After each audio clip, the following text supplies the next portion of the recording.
Today guys, it's a little bit windy, so it is what it is, but I'm back with Dave, who's been in the previous video, Paralympian. I'm back with Nigel, master swimmer, who's also been in the previous video. I'm back with Nigel at the same location as the video that we did together for what today is going to be something quite brutal. Let's have a look. Please, I ask that you click like and subscribe to the channel if you do like my content. It takes 2 seconds for you but makes a big difference to me. Now let's get into the video. Before we start, I must warn you, please do not try to do anything that you see in this video. All of it is extremely dangerous. Whilst the tide was still at its peak, I decided to walk across what is usually a beach. Even during a normal high tide, this area is usually a beach, and as you will see over the next couple of minutes, it is not a beach at the moment. I stress again, please under no circumstances attempt anything that you see in this video. Oh, crap. When the waves hit the rocks, they reached about 9 feet, which submerged me each time.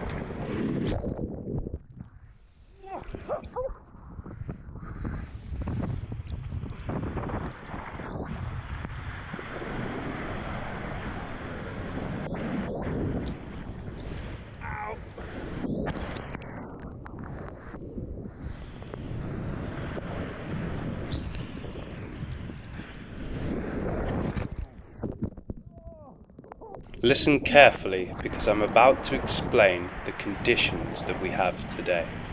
New moon spring tides occur every 4 weeks when the moon and the sun are directly in line with the earth, and these two celestial bodies result in a magnified gravitational force on the earth, manifesting in bigger tides.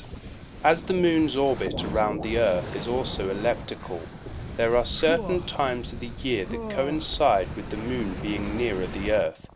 This adds several additional inches to the new moon spring tide. This is known as a Perigean Spring Tide. A storm surge is the result of sea levels rising locally on account of a drop in atmospheric pressure, which literally draws the sea up.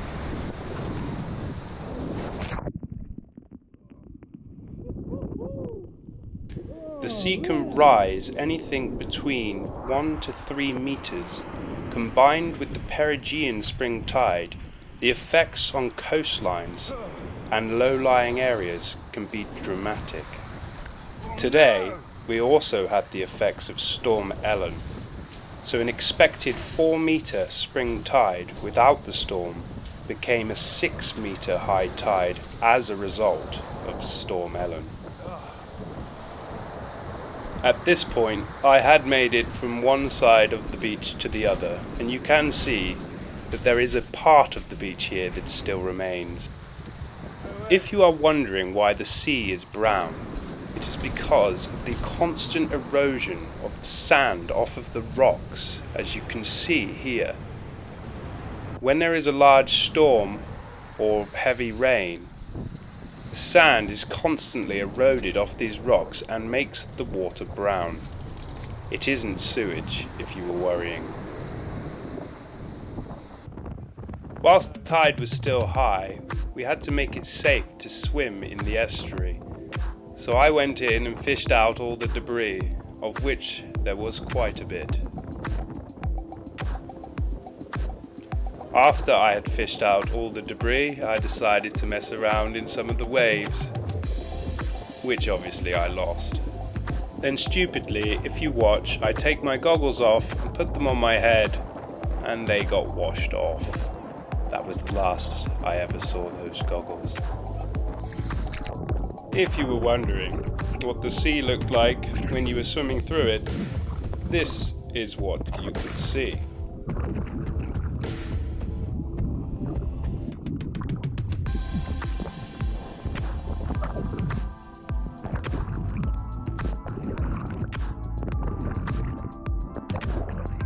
After I had been in the sea for about an hour, messing around in the waves and walking across the beaches, Dave and Nigel finally decided to get in.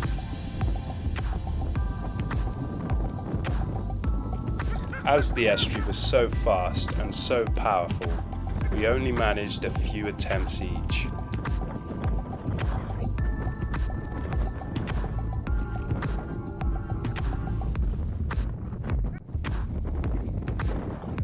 After Dave and Nigel had had their first attempt, I got in for my first attempt.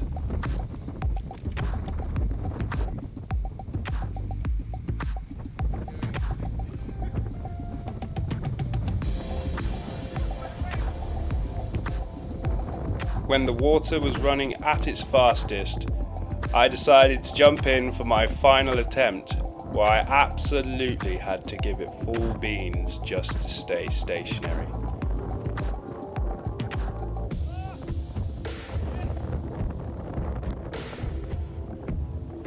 A few minutes after, when the water was running even faster, Nigel got in for his final attempt.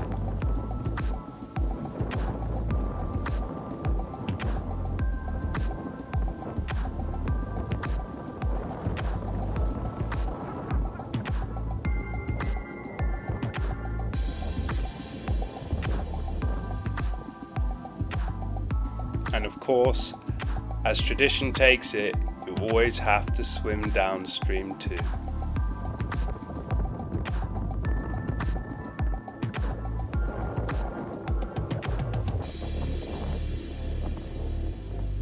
As I swam so far out into the estuary, no further than I usually do, it was so unbelievably strong, the swell, that it took me so long to swim into the beach, as you will see here.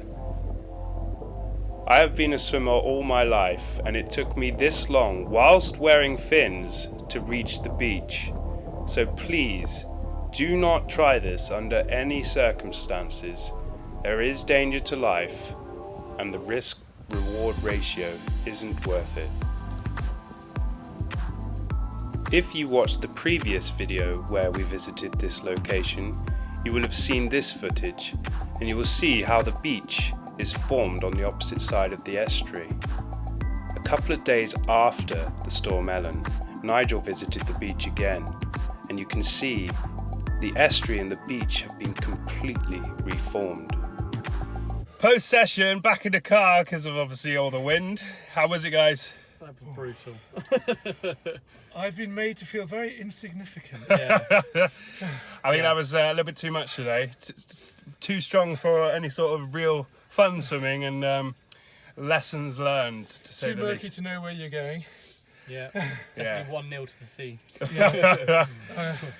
But anyway, so the next time we come out, it won't be quite so bad. But hope you enjoyed it. Catch you again next time.